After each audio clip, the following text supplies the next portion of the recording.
सामीन अस्सलाम वालेकुम ख़वातीन हज़रात, वेलकम बैक आवर चैनल।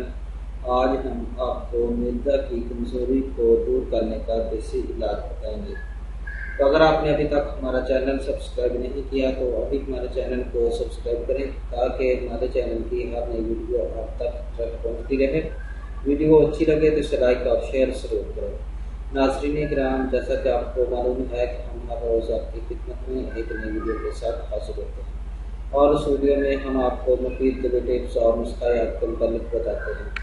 तो आज इस वीडियो में हम आपको मैदा की कमज़ोरी को दूर करने का तरीका बताएंगे कि मैदा की कमज़ोरी जो है कि किस तरह दूर की जाएगी, कि कौन सी ग़िज़ा का या कौन सा नुस्खा का है कि जिससे आपको मैदा की कमज़ोरी को दूर किया जा सके।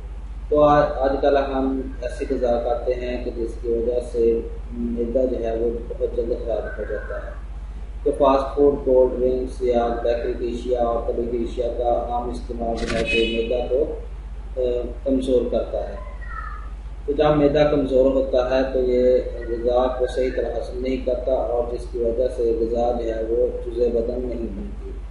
तो जब ग़िज़ा या जुज़े बदन नहीं बनेगी तो इसकी वजह से आपको जिस्म में कमज़ोरी आएगी, तो बहुत सी बीमारियां जो हैं वो आपको लाहिक हो जाएंगी।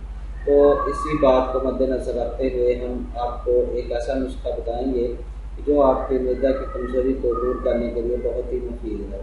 तो इस नुस्खा के जो अज्जा हैं वो ये हैं: थोड़ी सोख्ता 1 तोला, दाना इलायची तोड़ 3 ग्राम, मिश्री 24 ग्राम। ये आपके नुस्खा के अज्जा हैं।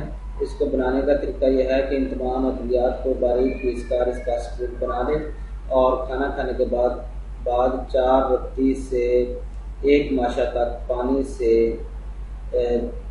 खा लें। तो इंशाअल्लाह आपकी जो मैदा की मर्ज़ है वो ख़त्म हो जाएगी।